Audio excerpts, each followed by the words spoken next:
semua, Bapak Ibu, saudara-saudari terkasih. Hari ini Jumat 12 Mei tahun 2023 bersama dengan saya, Pastor Christian Manggaro Kapusin, kita akan merenungkan bersama perikop Injil Yohanes bab 15 ayat 12 sampai 17. Inilah perintahku, yaitu supaya kamu saling mengasihi seperti aku telah mengasihi kamu. Tidak ada kasih yang lebih besar daripada kasih seorang yang memberikan nyawanya untuk sahabat-sahabatnya. Kamu adalah sahabatku jikalau kamu berbuat apa yang kuperintahkan kepadamu. Aku tidak menyebut kamu lagi hamba, sebab hamba tidak tahu apa yang diperbuat oleh tuannya. Tetapi aku menyebut kamu sahabat, karena aku telah memberitahukan kepada kamu segala sesuatu yang telah kudengar dari Bapa-Ku. Bukan kamu yang memilih aku, tetapi akulah yang memilih kamu. Dan aku telah menetapkan kamu supaya kamu pergi dan menghasilkan buah, dan buahmu itu tetap, supaya apa yang kamu minta kepada Bapa dalam namaku diberikannya kepadamu. Inilah perintahku kepadamu, kasihilah seorang akan yang lain. Demikianlah sabda Tuhan.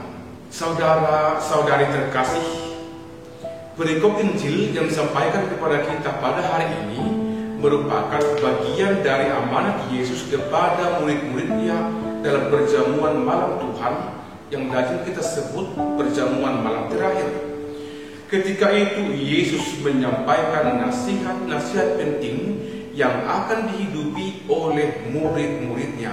Nasihat-nasihat itu dimaksudkan menjadi pegangan hidup para murid setelah Yesus tidak lagi bersama mereka dalam hidup di dunia ini. Yesus tampil dengan kuasanya untuk meneguhkan hati para murid, meneruskan karya keselamatan dari Tuhan yang akan merajak di seluruh dunia. Perikop Injil hari ini adalah salah satu bagian dari nasihat tersebut.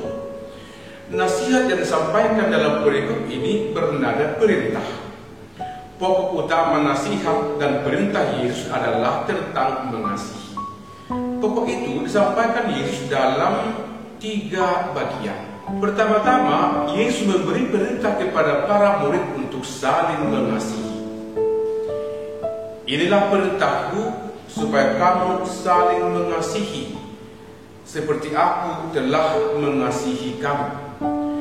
Dengan kata-kata tersebut, Yesus menyadarkan para murid bahwa hidup orang beriman berdasar pada kasih.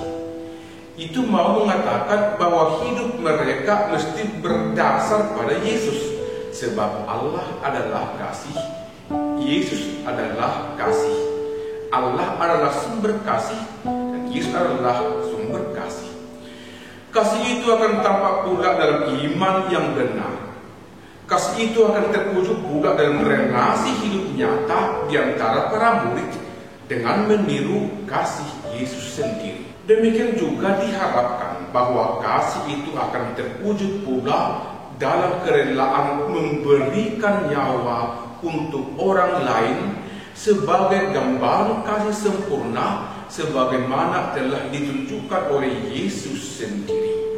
Ia menyatakan kasih itu dengan mengorbankan diri dalam pelayanannya, bahkan sampai mati di salib. Dan lewat peristiwa salib itu, Yesus bangkit dalam Paskah dengan penuh kemuliaan. Maka harapan yang disampaikan oleh Yesus kepada para murid mesti nyata pula dalam semangat hidup para rasul untuk saling mengasihi, saling mendukung, dan sampai pada kerelaan untuk berkorban dan menyerahkan nyawa demi kerajaan Allah dan demi kemuliaan Tuhan. Pokok kedua yang ditekankan oleh Yesus adalah berkaitan dengan status para murid, yakni sahabat. Dengan jelas Yesus menyatakan status mereka sebagai sahabat. Yesus tidak menyebut mereka sebagai murid dan hamba, tetapi sebagai sahabat.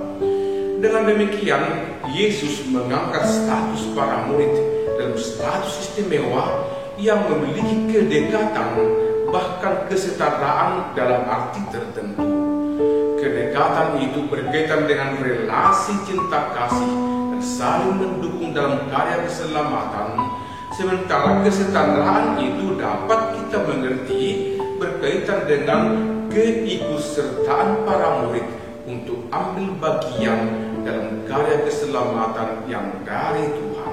Yesus telah menyampaikan rencana keselamatan itu kepada para murid untuk diteruskan dalam karya perutusan selanjutnya.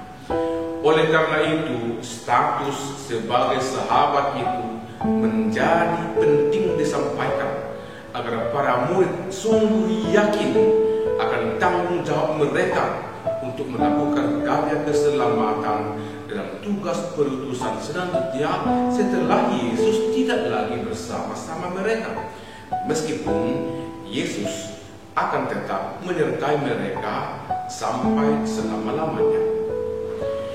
Hal ketiga yang disampaikan oleh Yesus berkaitan dengan kasih itu adalah berkaitan dengan status pilihan menjadi murid. Yesus memilih. Yesus selanjutnya memberikan kesadaran baru kepada para murid soal status mereka sebagai orang pilihan. Biasanya, muridlah yang memilih guru dan datang kepada guru. Ini berbeda dalam rancangan keselamatan dari Tuhan. Justru Yesus yang tampil memilih para muridnya untuk menjadi rekan kerjanya.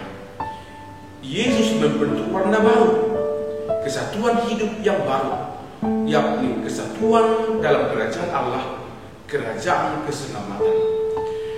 Dalam cara itulah pula kita pahami bahwa masing-masing kita dipilih oleh Yesus sendiri untuk menjadi umat pilihan Tuhan, menjadi anggota gerejanya. Yesus yang memilih, dan kita menanggapi pilihan Tuhan itu dengan iman dan kemauan untuk datang kepadanya dan bersatu dengan Dia.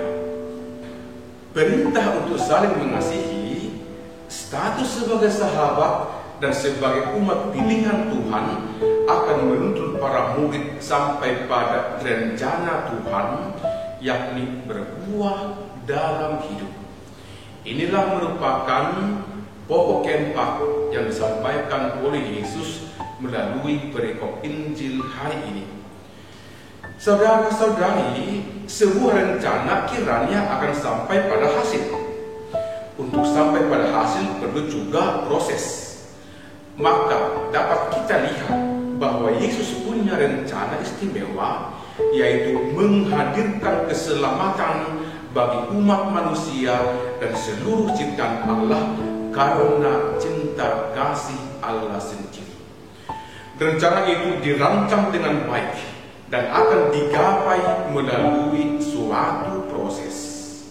Maka Yesus memanggil dan memilih para murid dan menjadikan mereka sebagai sahabat. Dan itu adalah bagian dari proses yang dirancang oleh Tuhan. Mereka dipersiapkan dan kemudian ditetapkan untuk berbuah. Buah yang diinginkan oleh Yesus sudah tercapai dalam konteks kebersamaannya dengan para murid. Tetapi buah yang lebih besar masih akan diperjuangkan lagi selanjutnya. Dan tugas untuk itu disampaikan kepada para murid dalam karya selanjutnya, karena mereka telah ditetapkan untuk berbuah dalam karya perutusan di tengah-tengah dunia. Saudara-saudari terkasih, dalam semangat Paskah, kata-kata Yesus yang disampaikan kepada para murid dalam perikop Injil hari ini disampaikan juga kepada kita semua. Dengan itu kita semua dipanggil dan dipilih oleh Tuhan untuk menjadi sahabatnya. Lewat pilihan dan panggilan itu, kita diberi perintah untuk saling mengasihi. Kasih kasihilah seorang akan yang lain. Dan kita telah ditetapkan oleh Allah untuk berbuah dalam kasih Tuhan sendiri. Perintah kasih itu kiranya kita wujudkan dalam kemauan kita untuk ambil bagian dalam karya keselamatan Tuhan. Maka marilah kita kembali pada kasih Tuhan. Tuhan telah memilih kita menjadi sahabatnya. Kita yakin bahwa Tuhan tidak salah memilih. Dia memilih kita karena kita pantas menjadi muridnya dan menjadi sahabatnya. Dia memilih kita karena kita berharga dalam rencana Tuhan. Semoga persahabatan kita dengan Yesus semakin berbuah dalam karya cinta kasih, dan dengan itu kita turut ambil bagian dalam karya keselamatan Tuhan. Itulah buah yang mau digapai oleh Tuhan, dan kita terlibat di dalamnya. Salam sejahtera, Tuhan